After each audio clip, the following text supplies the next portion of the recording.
You're tuned in to the Foxboro BeatCast, a podcast for Patriots fans by Patriots fans. And here's your host, Kaleb McChesney. Hello, everybody, and welcome to the Foxboro BeatCast. I'm your host, Kaleb McChesney. Alongside me, my guy, Elsio Rosario. Elsio, how are you? I'm doing well, man. Had a hectic past 4 days, but fun. How have you been? I've been all right. Obviously, it's been a while since I've uploaded on this channel. I just looked. I told you. February 7th was the last update. It's been about a month. I've been doing a lot of NASCAR content over on Short Pit. That's the NASCAR podcast name. Go find that on YouTube. Find my work at bellysports.com. But I did drop a Patriots article last week. I hope you read it. Talking about the Patriots report card, which we'll go over. But yeah, it's been a while. And when it's been a while, I thought, hey, why not introduce a new background, a new kind of look, new intro, obviously. So yeah, we'll see what sticks. And we'll see how it goes. I think the people will like this background, though. It's a lot more flashier, busier. And we got the ticker at the bottom, which is sweet. So it is March 4th. 2025 when you are reading this. We're recording this on Monday the 3rd. The combine just ended. The league tampering window will be open in a week from now. A lot of stuff going down. Trades, franchise tags. The combine just happened. We'll go over some of the players we like. And we'll go from there. Does that sound fun? That sounds like a lot of fun to me, man. I'm excited to talk some football again after a good while. Yeah, I just feel like after a season like the Patriots had, where they went 4-13, coaching change, GM, yabba yabba yabba. It's glad to just kind of put a pause on it for a month. But we're back in action. You're here. Let's get to it. Yes, so let's just kick it off with some Patriots offseason stuff. Obviously, Vrabel and Wolf were available at the combine. They talked about some things. I know I sent you the videos earlier today. I don't know how deep you got into it, but what were some of the things you took away from Vrabel and Wolf's media availability? I think Vrabel wants to get the building as quick as he can within reason. Seemed like he wanted to fix the trenches on both sides, which is needed. Seems like he's excited to work with Drake May, letting the coordinators have relative control, it seemed like. And I think Elliot Wolf really likes this front seven class, which lends well into a certain pick that could occur in the draft. There's a couple of picks for sure at the top of that board with the trenches. Mason Graham, Will Campbell, Kelvin Banks.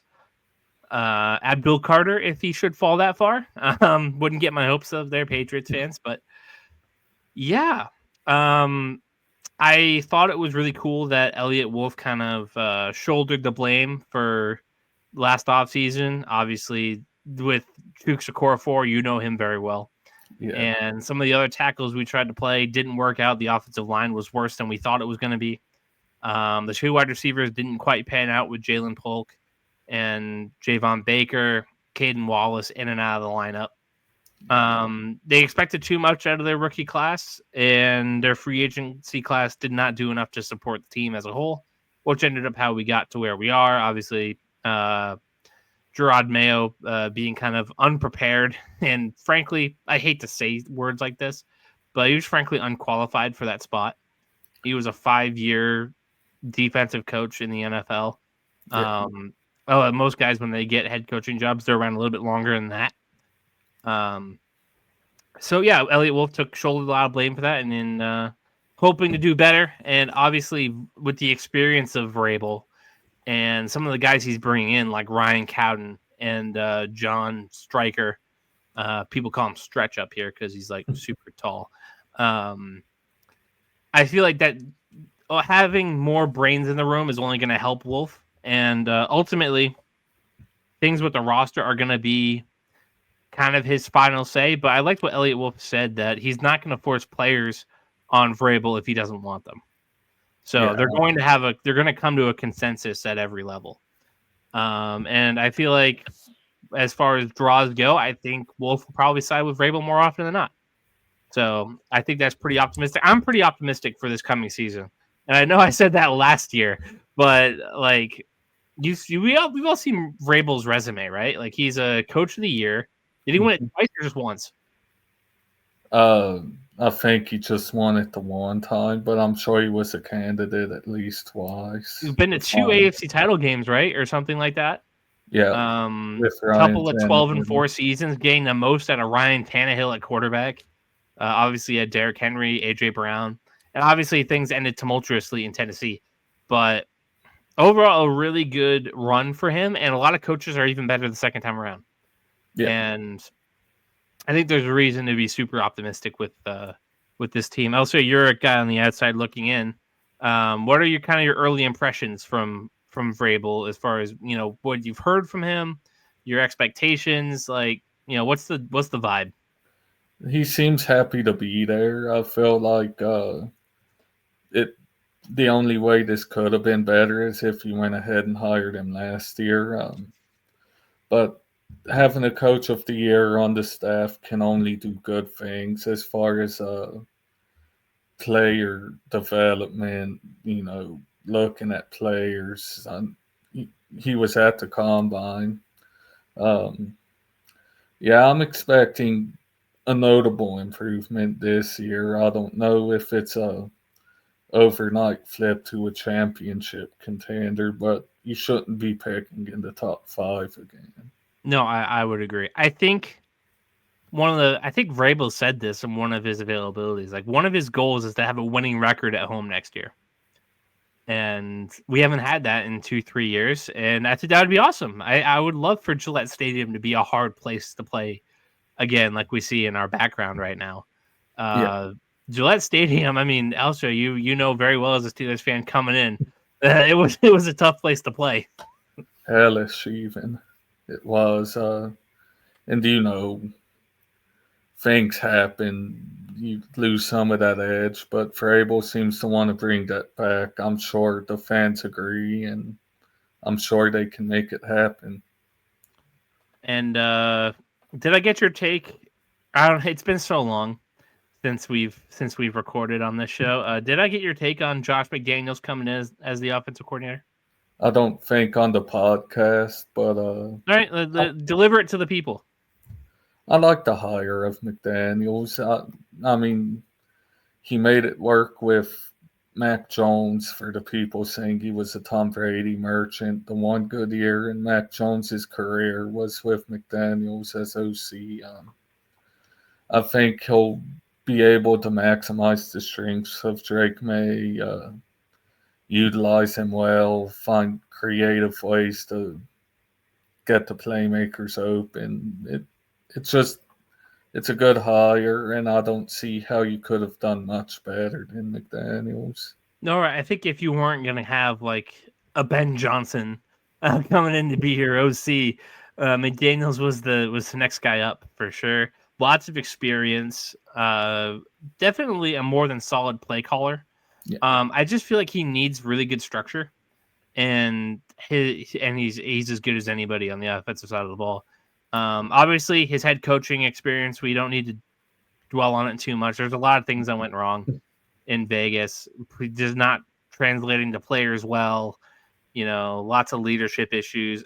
He's not going to have to do any of that with Vrabel. Vrabel is the leader, and I went on this rant the last time we uploaded back in February with my buddy John, and we talked about some guys are just coordinators. After a certain point, like when you're the head coach, you don't get to dwell on X's and O's and scheme and play design. Like, you're dealing with some real issues. Like when you look at San Francisco last year, where Christian McCaffrey could have like a career-altering, career-ending injury. Ricky Pearsall is shot before the season begins. 2 of your players lose children in the season between Travarius Ward, I believe it was, and Trent Williams. Like the head coach deals with that. Yeah. The head coach deals with suspensions, discipline, media availability. The coordinators do all the scheme and the play design. And I feel like Josh Daniels just might have had a hard time with kind of setting the room. Yeah. Now he doesn't have to, and he can focus on what he's really good at, which I think it's those things: being able to design plays, scheme, evaluate talent, find places to put guys. And I related that to like the Jaguars, where I don't have any faith that Liam Cohen and the new GM there have like the toughness to kind of go through those struggles. Yeah. And they're being hired for their brains, not their brawn. And brains can only get you so far in the NFL as a head coach. So obviously you need them, but you need to have kind of a leadership quality too. I just don't think those guys have it. But we'll get into a Jaguars rant a little bit later if you want to dive into that. Sounds good. But I'm really excited for this Patriots coaching staff and seeing how they mesh. It's a lot like McDaniels is the OC, but it's a lot of Vrabel guys underneath. I'm really curious as to how that's all gonna end up. And I think the lack of McDaniels guys is just because they weren't available. Like they're all doing other jobs, doing other things. So he has to rely on guys like Todd Downing, the QB coach. I forget his name. A lot of guys Vrabel's worked with in the past, whether it's in Cleveland, Ohio State, Tennessee, Houston, a lot of those guys. But I think McDaniels has an open enough mind to kind of soak it all in. I mean, we took what's his name, the interim head coach from Chicago. Thomas Brown, is that his name? I think so. Yeah. So yeah, it's a lot of experience, and Thomas Brown's probably going to be in the running for a head coaching gig, not head coaching gig, an offensive coordinator gig, as after he serves as our passing game coordinator. So I think there's a lot of stuff to look forward to, and obviously Drake May is going to have some of the best coaching in the room. So that's as far as that goes. Really pumped for that. Let's talk about our expectations and some prospects for the Patriots at 4. Obviously, don't need a quarterback this year. Thank God, because this quarterback class is rough, to say the least. We have a bidding war between the two Jersey teams for Cam Ward. So between the Jets and the Giants. So we'll see how that goes. What do you make of the Patriots position at 4? Obviously, you're a Steelers fan. You don't pick at the top of the draft very often. But what do you make of the Patriots in this position? Are there anybody you really look at? How do you expect things to go? You know, just those kind of deal. You'll have a lot of viable choices you can make at 4. I've been seeing rumors that Travis Hunter could be there. That'll be hard to pass up on, even though I think you're from Elliot Wolf to Vrabel. I think they really liked what they saw from the front 7. So Abdul Carter would probably be the preferred choice, but he's my number 1 prospect in the draft, personally. He could very well be the number 1 prospect for the Titans as well. Not if they trade out. No. You've got when we get to our NFL topics, that's gonna be really interesting because I kind of want to get your take on the Titans trading out. What would it cost? You know. Yeah. You've got Mason Graham. I like him. Love him. An elite D tackle does not hurt at all. I mean, look at Aaron He's quick for a big guy too, isn't he? Yeah, he moved pretty good. He moves pretty good. Strong. He's what you want in the middle. Good stopgap. Might even be able to rush the passer a little. I'm looking at probably defense here, unless you pick Travis Hunter and want to spin him into a receiver for whatever reason. Preferably front 7, but again, secondary is also a possibility with Hunter or Johnson, right, from Michigan. That's the corner. He'd be a good pick. You've got a lot of ways you can go, I believe. What would you do it for if the board goes? How we kind of assume 2 quarterbacks, Shedeur, Cam. and say Abdul Carter. If you're the Patriots, what do you do?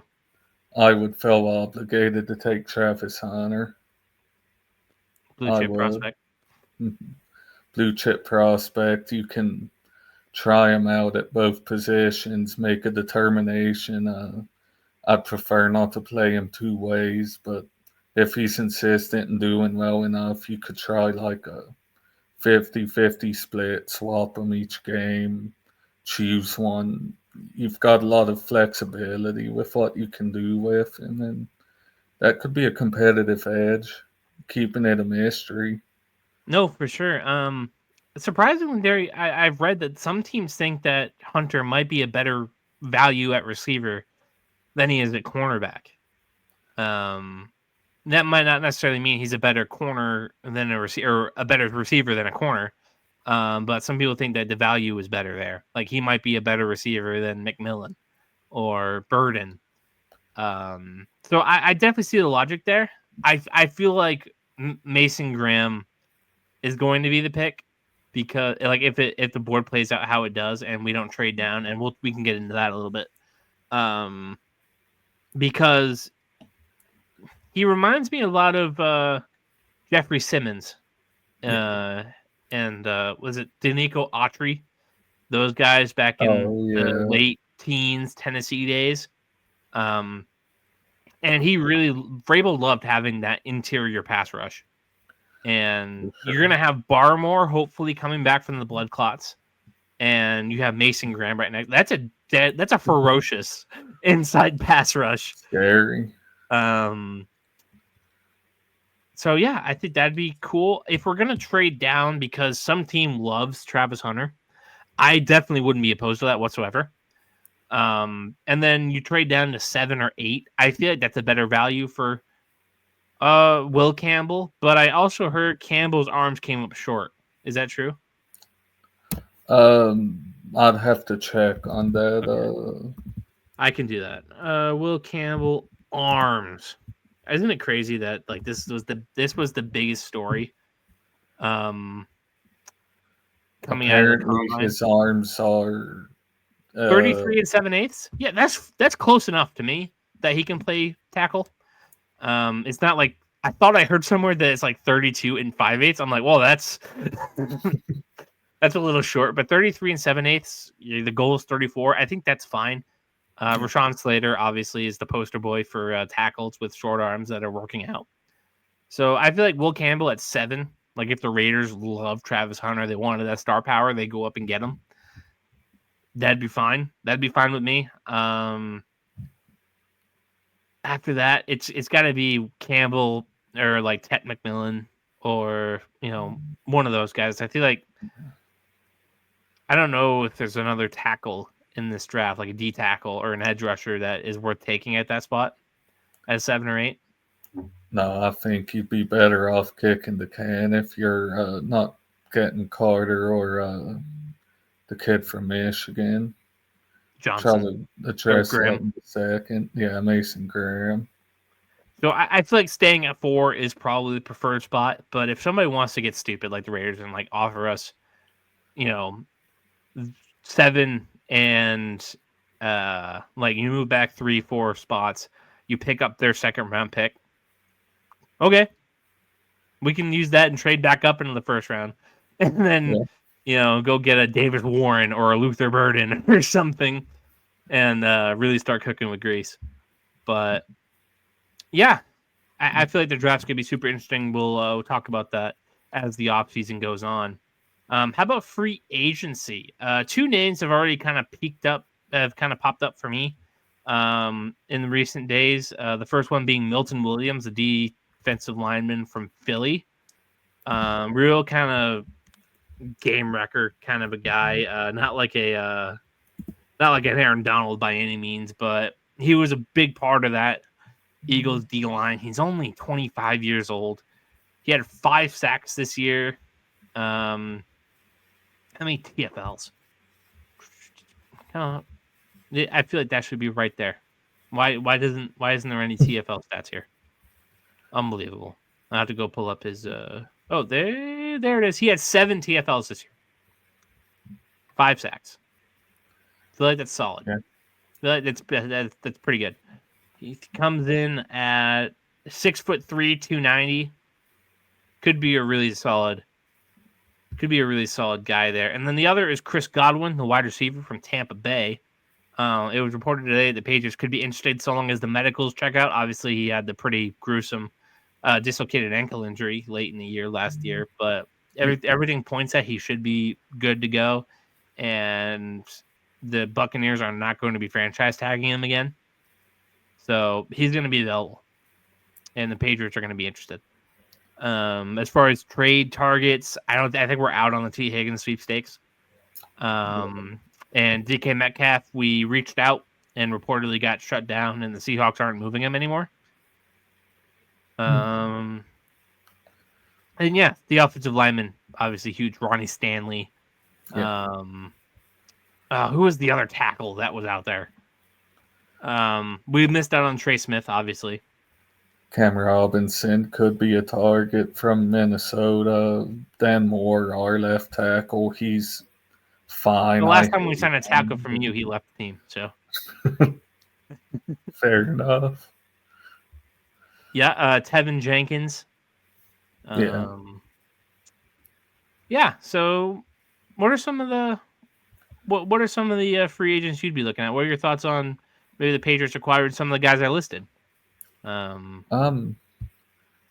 really like the thought of Ronnie Stanley. If the Ravens don't re-sign him, that would be great.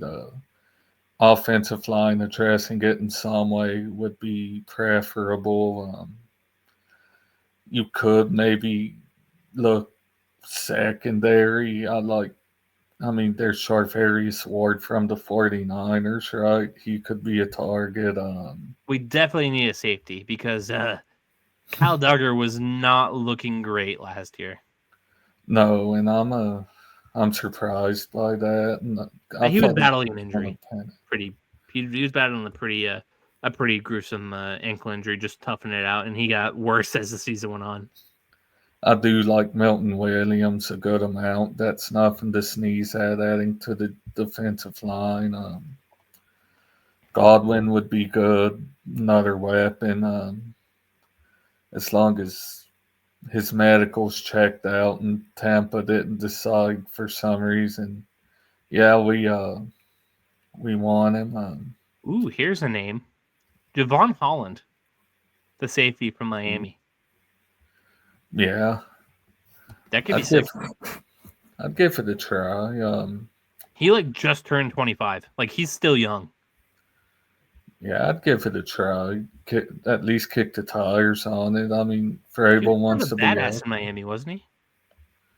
I'm pretty sure he's pretty good. Yeah. He has didn't have any picks last year, but he's got 5 career interceptions, 5 career forced fumbles. Pretty solid tackler. I'm a fan. I would bring him in for sure. Yeah, at least kick tires. Vrabel wants to be active. You got the chance, get active. There's Justin Simmons, but he's getting pretty old. He's getting up there, yeah. I do like him as a player, though. Didn't Jordan Poyer retire? Yes. The Bills. The other one. The Bills' defense this past year took crazy hits, and that was one. There was the Harold Landry could be on the move. The Titans pass rusher. I think he makes too much money for the Patriots to really be interested in trading for him. But same thing for everybody else. I think that he'll hit free agency, and Boston College guy, Mike Vrabel guy, hey, take this 1 year, $8 million deal and kind of help us set the tone. And I think he'd be a good guy to do that. I will have to offer a correction. It was, in fact, Micah Hyde. I knew it was one of those two. Jordan Poyer is currently on the Dolphins, I believe. Yeah. As far as offensive tackles, you said Cam Robinson. Joseph Noteboom is still hanging around. That's a name. That's a name you could go after. Making $13 million a year. That's not too bad. Tyron Smith, 34 years old. Jedrick Wills, that could be interesting. That'd be a really cool redemption project. Yeah, I think it could work out. I mean, you might want to have a backup plan, maybe sign a quality backup just in case, but I'd give it a try. Steph Diggs coming off the ACL tear. Yeah. That would be Chris Godwin. We obviously talked about Keenan Allen. I think he might be cooked. Yeah, I'm good on Keenan Allen. I won't lie to you. Is Deontay Johnson any good these days, LTM? When he's not getting cut by the team for refusing to get in the game, sure, he was fine on the Panthers. Nothing special. Man, I really like Mike Williams. I've always liked him, but he's paper mache. Yeah. Darius Slayton. A lot of he's- guys. Slayton's okay. Nothing really special at the tight end market, but the Raiders are trying to move Michael Mayer. I'd be super interested in that if he's not one of the former Raiders absolutely pissed at Josh McDaniels. I think Josh McDaniels alone takes us out of the Devontae Adams sweepstakes. Yeah. Yeah. Michael Mayer, though. I mean, I don't think he was bad as a rookie, was he? Just kind of. Yeah, I mean, he suffered that Brock Bowers was in the next class, and the Raiders were in position to get him. Yeah, and after watching Bowers this year, I can't even say they made the wrong move. Nope, and if they get a second round pick, third round pick back from Michael Mayer, it's a pretty good day. Yeah. All right. Does anything stand out to you from the NFL Combine? I know you were there. Yeah, I watched the DBs and I forget his first name. The Hairston kid from Kentucky ran a 4.28. Oh, I thought of another draft target. You all could trade up into the back of the first for safety from South Carolina. He had an RAS score of 10 at his position and would have at 3 other positions. And one of those would have been wide receiver, and he's comparable to Calvin Johnson. You're talking about Nick Emmanwori? Yeah, that's a guy you all maybe should try to trade back up into. Is he free safety or strong? Strong. Well, we got a logjam there between Jabril Peppers and Kyle Duggar. But if he can move over, or one of them can move over, you could probably move him over. He would have had an RAS score of 10 at free safety. I'd be super into that. I'm always into South Carolina guys. So, but yeah, the combine. There's your LCO. There's your LCO scoop. Nick Emmanwori of USC, the real USC, South Carolina. USC. But I didn't watch any of the combine, truthfully. You had some good athletes as far as DBs go. I saw a little of the receivers and running backs. The guys that worked out looked pretty good. Your top guys, for the most part, sat out as is to be expected anymore. Yeah, they'll show up at their pro day. We'll see them at pro day. See how the guys he'll actually want to be looking at 4 will put on. For sure. All right. Yeah. That's your combine talk. Let's get into this controversial NFLPA report card, shall we? Yeah. The New England Patriots, we'll get to your Steelers in a minute, but the New England Patriots got absolutely waxed on these. They were ranked as the 31st team in the NFL on these things. You know who was last? The Cardinals, wasn't it? Somebody did read my article. There we go. The Patriots got their lowest grade in weight room. Ooh. and team travel. And I know that you were particularly surprised by the team travel thing with their the cigarette ashtrays in the seats. I mean, No Wi-Fi. Come on, Bob. This isn't the 80s. Get new damn planes. What's crazy to me is like he uses that plane as like a giant marketing tool. He loans that plane out to everybody, and it sucks this bad. Yeah, no, from what I've read, like less than 40% of Patriots players feel like they have enough room in that airplane. And their weight room stayed terrible from last year. Their treatment of families went up from an F- to a C+ because they finally started offering game day daycare. I gotta pull up my article so I could pull up the specifics of this. But do you know Robert Kraft's grade, Elsio? He got a D, didn't he? You got a D for sure. And I gotta pull up this article so I could really get to the specifics of it. Stand by.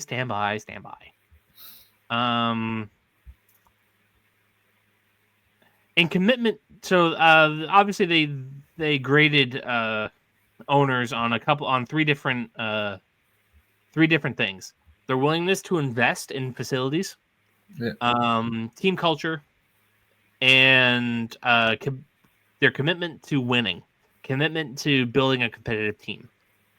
Robert Kraft ranked 28th out of 32 in his perceived willingness to invest in facilities. He ranked 30th as far as contributing to a positive team culture. Did I write down who he ranked ahead of? I did not. So I only wrote down what he ranked, who he ranked with as far as commitment to winning. Do you know where Robert Kraft ranked in commitment to winning, Elsio? 30th, right? 30th. He's a 6-time Super Bowl winning NFL owner, ranked lower than Mike Brown of the Bengals and Jimmy Haslam of the Browns. Mike Brown, the notable cheapskate, by the way. And Jimmy Haslam, just a... kind of a criminal. Yeah. Yeah. Woody Johnson and David Tepper, he was just ahead of. That is some terrible company to be keeping. I would not want to be within 2 spots of David Tepper on any list, even net worth. I just don't want to be anywhere near the name. I don't care if I have to stay poor. 30th, Robert Kraft. According to his own players. Yeah. This wasn't bitter Patriots fans and the NFL Hall of Fame voters who were keeping Kraft out voting on this thing. This was his own players. And he ranked 30th in commitment to winning. There are 6 Super Bowl banners hanging at Gillette Stadium. Just 6 years ago, the Patriots were coming off of their 6th Super Bowl win. Was anybody questioning Robert Kraft's commitment to winning? No, he probably would have ranked first. I don't know when these started coming out. Like, I wish I could go back to 2019 and see where it was. But yeah, the Patriots are a 31st franchise in the NFL, and Robert Kraft is 30th out of 32 as far as commitment to winning. Isn't that just insane? It is. It's bad. I mean, it's just a bad look, but you can make progress, like you mentioned. Your treatment of family went from an F- to a C+. Props for the progress. That's awesome. Hopefully you can do that with ownership ratings. I don't think you can get to first overnight, but you want to move up that list a little, spend some money, try to build something. Can you believe that Kraft is just ranked with these lucky sperm hacks? These losers, yeah. These absolute losers of owners. Where's the ownership tab so I can... Oh, come on. Ownership grades. There we go. Obviously, Woody Johnson, terrible owner. Yeah. David Tepper, terrible owner. Yeah. Michael Bidwell of the Cardinals, terrible owner. Yeah. The Steelers were right there with us. Yeah, they are. And I think I might have been a bit surprised to see that The Buccaneers are right there with us. we kind of lucked out, though, that he's a bit more committed to building a competitive team. Yeah, let's just compare it for Steelers' sake. His willingness to invest in facilities, he ranked a little bit better or a little bit worse than Robert Kraft. Yeah, he's cheaping out, it looks like. He ranked 25th out of 32 as far as contributing to a positive team culture, where Kraft ranked like 30 something or 28th. It was 28th. Yeah. So he's better than Robert Kraft in that department. And the players felt that Rooney is committed to building a competitive team, 22nd out of 32 instead of 30 out of 32. So both And how many Super Bowls have the Steelers won in like the last decade? the last decade, I don't 0. You've had one playoff win in the last decade? Like, Probably, yeah. And Unbelievable. we're somehow, as far as ownership, more committed to building a competitive team.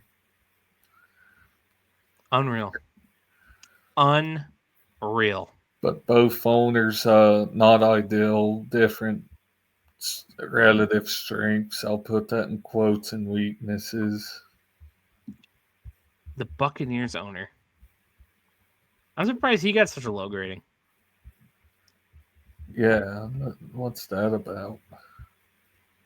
He's not as bad as Kraft or Rooney. No. Like, I'm trying to figure out who were the coaches worse than Kraft in their commitment to winning, or not the commitment, the team culture thing. I imagine Woody Johnson for sure. Yeah, probably Woody Johnson. Yeah, Woody Johnson was dead last in team culture. Yeah, that So who was 31? Who was the 31st? Was it Bidwell? Tapper. It's either Tepper or Bidwell. It's Tapper. You know that for a fact? You do know that for a fact. There you go. Yeah, I'll check. And he was dead last in commitment to winning, which is hilarious. Yeah, I mean, he drafted Bryce Young. I'm kidding. We're past Bryce Young, Kate, in Big 2025. But yeah, those report cards aren't good. But hopefully, this is a splash of cold water for Robert Kraft, and he realizes what the players see him as, and like he flips it around. You can easily fix a bad locker room, a bad weight room, bad team travel. You write a check, you get some options, and you go. I have heard that the Patriots are building a $50 million facility. Yeah, that's supposed to open next year or the year after. Yeah, buy a new plane. No Get a new ashtrays plane. in the Yeah. armrest. This isn't the 1960s. Yeah, I'm sure Belichick was smoking cigars on that plane. But yeah, the Patriots. It was just a rough look, and it's such an easy fix. It is. I mean, both teams did, a little bit of work, and their treatment of family grades jumped. Like, they're still not good. Still not, well, y'all's it's good. Ours is still a bit below average, but they're not F minuses. Yeah, just because we hired somebody to help oversee. Yeah. Help oversee the treatment of families. But yeah, as far as the commitment to winning, that's what's scary. Is when your team doesn't feel like you are committed to winning. And I hope that hiring Mike Vrabel as quickly as you did, firing Gerard Mayo as quickly as you did, and letting Vrabel just kind of take the reins, so to speak, displays that Kraft knows what his image is and he's out to fix it. So hopefully that gets better next year, and hopefully he commits to a more positive team culture next year. But All right, those were your Patriots minutes. Want to get into some NFL stories? Yeah, let's do it. All righty. Usually I form these into like 10 questions, but I didn't have time to just form these into questions, so we're just kind of riff. Sounds good. Matt Stafford re-signed with the Rams. We don't know the specifics of that contract, but what's your thoughts on Stafford going back to LA? Good move for both sides. I think he likes LA.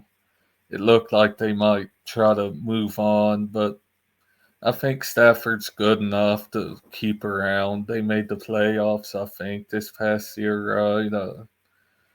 He looked a lot better this year without having a snapped spine or whatever it was last year he was dealing with.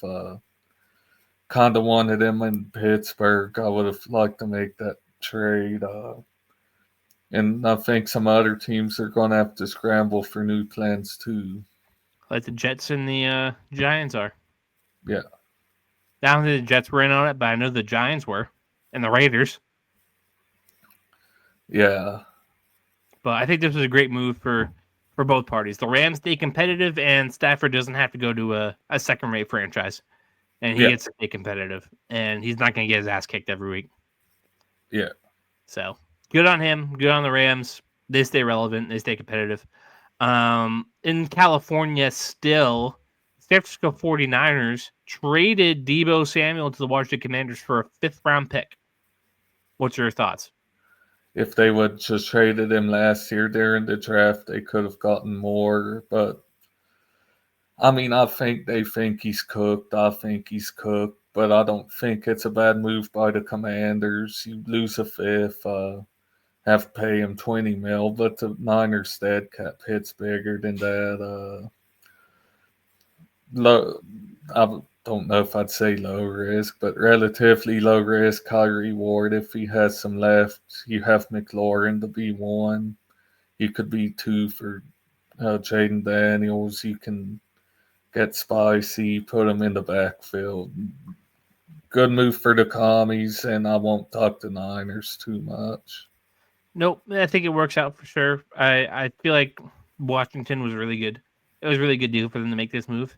I would have been interested to tie it back to the Patriots. I would have been interested for a 5th-round pick, but obviously the money plays a factor. Like if you trade for Deebo, that might count as your wide receiver get your big free agency splash. I'm like, I think we could do better. And now is Chris Godwin better? We'll see. But I would have been interested for a 5th-round pick.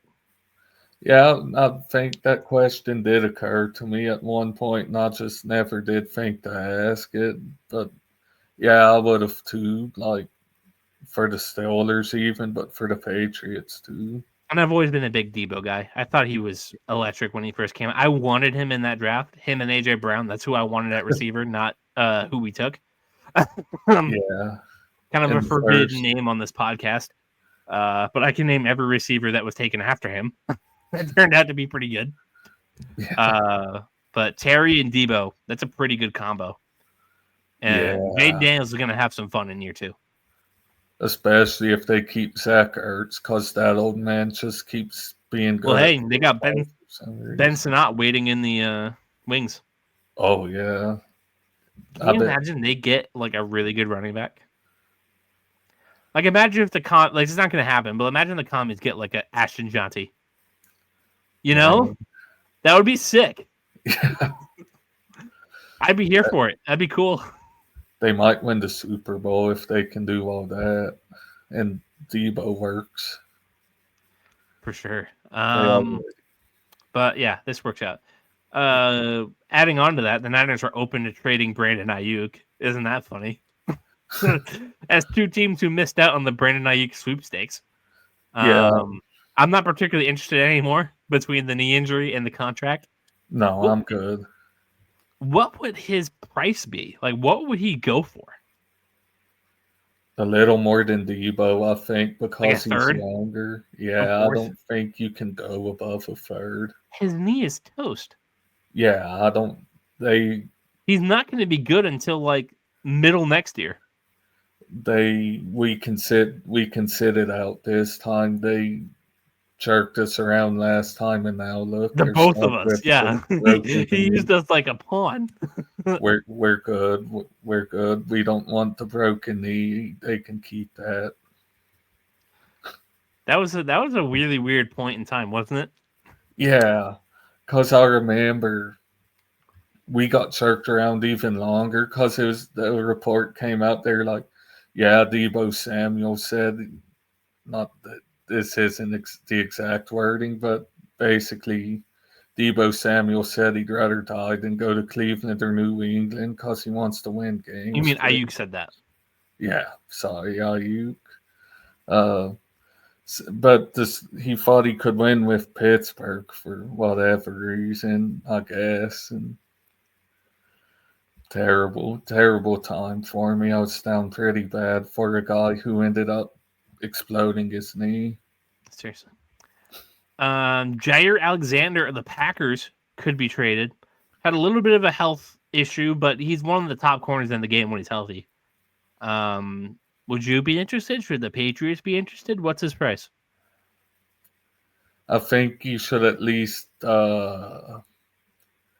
make a call, ask, negotiate. I'd give up a second for him right I don't know if now. I'd give up our second. No, maybe not.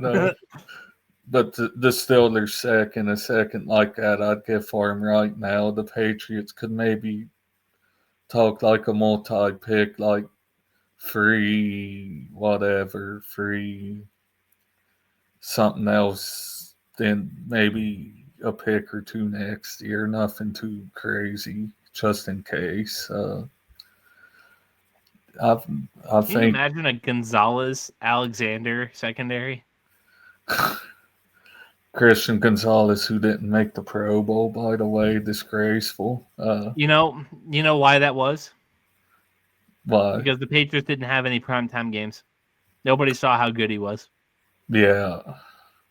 Hopefully that changes with Vrabel, and we get some aura, some sauce from the NFL schedule makers.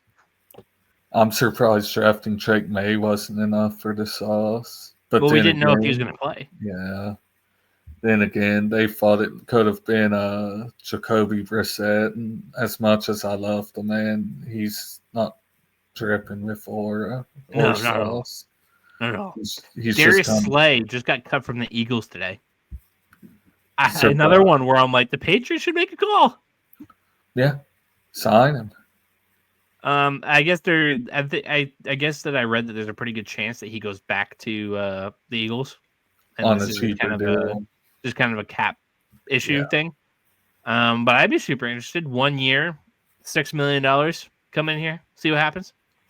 I mean, if nothing else, Gonzo's already good, getting mentored by Darius Slay. If he,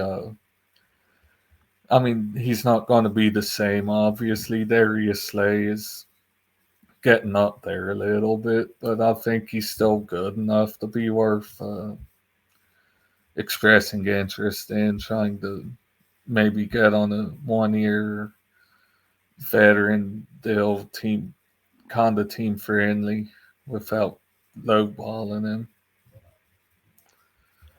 him. Trey Smith and T. Higgins got tagged by the Chiefs and Bengals, respectively. I really wanted Trey Smith. That felt like a Josh McDaniels offensive lineman, just a mauler. Yeah. And obviously, I wanted T. Higgins. How are the Bengals going to pay for all these guys? I'm just wondering if T. Higgins is a tag and trade or if they're going to try to do this. Because if they're going to try to do this, you'll have 3 players making like $90 million. Burrow's making a generational bag. They intend to make Jamar Chase like the highest paid non-QB or some crap, they said. They'll have to give at least 27 mil. So like 100 mil between. And they got Trey Hendrickson on the other side of the ball. Yeah, and they'll either have to put more money into him or let him walk, and their defense is terrible. He's all They're they already got. trying to move Sam Hubbard. Yeah. Patriots should give a call. Yeah. Listen, I every would. time I see a player like available for trade, I'm like, yeah, the Patriots could use a guy like that. Yeah, I'd give him a call. I mean, since he, because the thing is, the meme about them for a long time has been they're too cheap. Now Thro's just being bad with his money. He's investing everything in the free players. That defense won't get better, and they'll continue to lose if they don't trade T. Higgins. Aaron Rodgers, obviously released from the Jets. Yeah. Do you think this? The Aaron Rodgers career continues? The objectively best and most hilarious result would be him staying in New Jersey and signing with the Giants after getting on his knees and begging Woody Johnson and being told no. And that means a lot because usually people are begging on their knees to leave. That's what I'm saying. Like, do you think it was kind of perplexing for Woody Johnson to have somebody begging to stay? But I've heard New York has interest. I've heard rumors about the Steelers, but I I think that'd would. be an interesting move. I mean, him and Tomlin respect each other at least. I'm just like, why? At that point, you might as well just keep Russell Wilson. I think the ceiling is It's a I think the lateral floor is a move little at higher best. for Yeah. sure. I still think Rodgers can play in the league, but if you're gonna get to sign the old guy, just keep the other old guy. Yeah, I Keep Russ. agree. It would be a lateral move at best, in my opinion. And I don't know if Rodgers is worth the trouble. You'll have him going on McAfee saying some stupid crap about your team Yeah, if you I just wish that George Pickens would just like shut the fuck up. Oh, that would be a terrible combination of players in a locker room. Rodgers would take him to, get on ayahuasca, and like Pickens is gonna return a deranged Tasmanian devil. That would be I'd be worried if that occurred. So for that reason alone, keep Rodgers out of Pittsburgh. Yeah.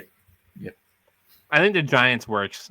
And Giants fans should want that as long as it deters them from trading out the ass to go get Shedeur Sanders or Cam Ward. Yeah. I don't love this quarterback class really. Like the top two, I think, are viable, like starters. I think Cam potentially. Ward could play into like a top 16 Yeah. kind of quarterback. I don't know if Shedeur Sanders will ever be more than like a top 20. Yeah, Shador doesn't really have like the plus traits like big arm, athleticism, which is funny because he's related to literally Deion Sanders, a The king plus of athlete in athleticism. every way. He's a good decision maker, which is good and fine, but he's not a ceiling raiser for a team. I don't feel like No, not at all. he's a floor raiser. Yeah. So I think Rodgers. I think Rodgers can still play, and I think he can still play pretty good. But the good teams aren't going to want him, and he's going to have to struggle if he wants to keep playing. Yeah, unfortunately for him. But I think you're right. I think the Giants are the place. I'd love it. Like if for nothing else, he's literally staying in the same city where he got Just moving rebuffed over by to just moving next door. Yeah. He got rebuffed by Woody Johnson of all people. That's still crazy to me. That's like a career ender for most people. Yeah, like if I walked in and said, Woody, I really want to play here. I'm committed to the Jets, and he said no, I'd retire the next day. Personally, Maybe his Madden rating just got too low, and Brooks is like, yeah, enough of this guy. I couldn't believe that story when it came out that who was it he could have had and he didn't do it. Jerry Jeudy. Yeah, and Jerry Jeudy looked awesome in some games for the Browns this year. Yeah, he was pretty good. I traded him to you in Dynasty, didn't I? Yeah, after I had traded him to you previously. Yeah. We just go back and forth on these trade deals. All right. The tush push being banned. What's your thought? Well, I don't have Jalen Hurts anymore, so I'm in favor.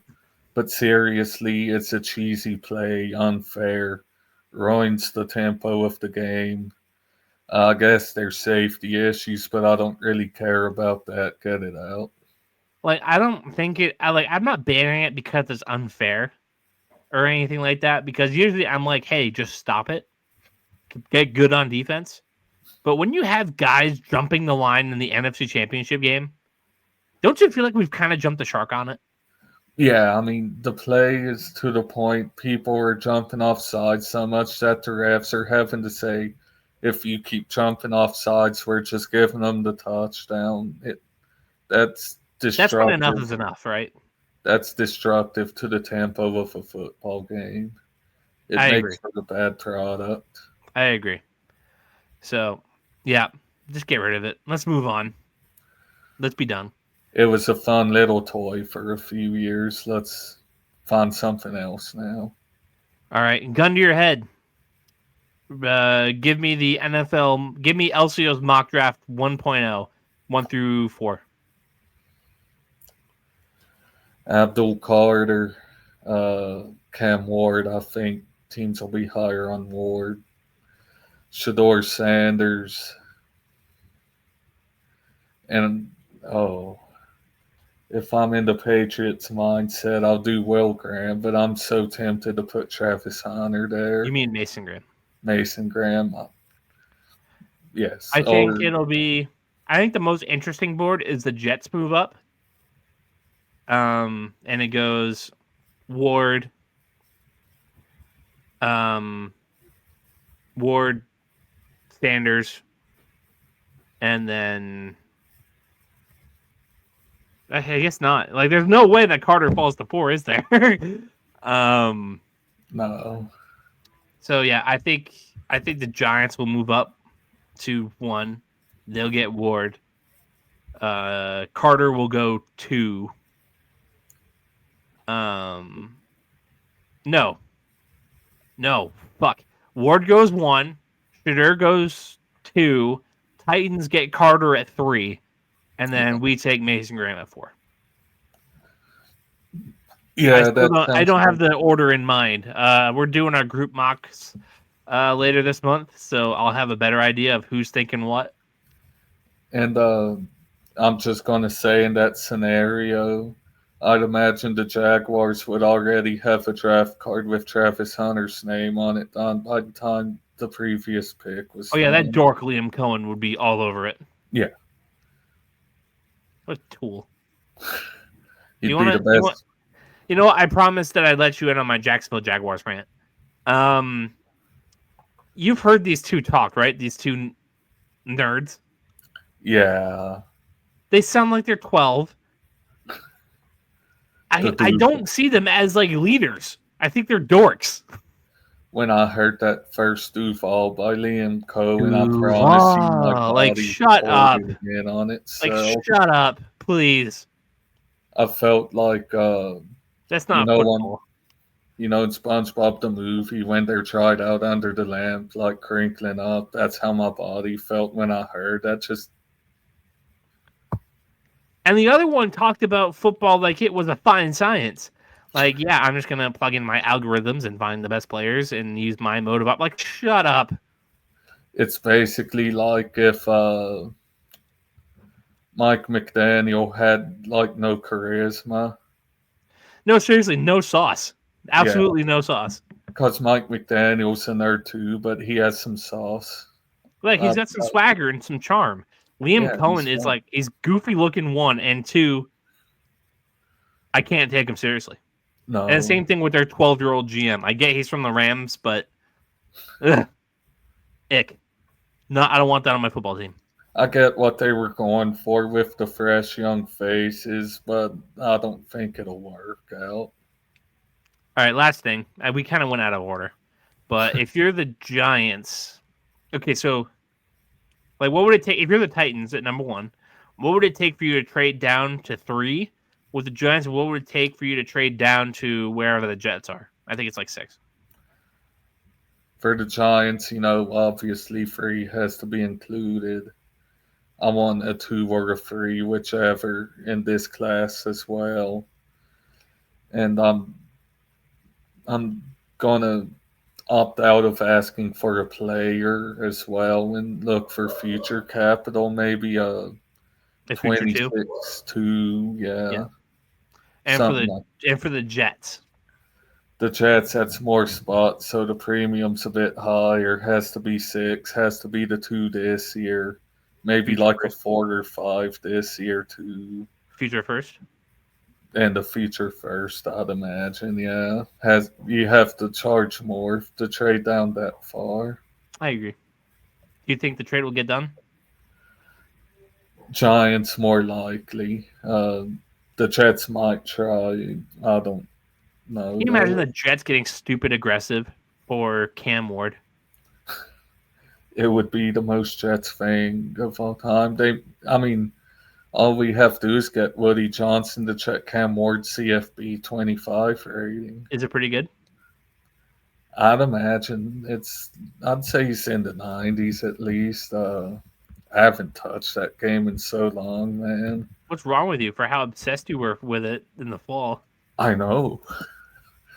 It's just a sports game, you know what I mean? Like, each kind of just.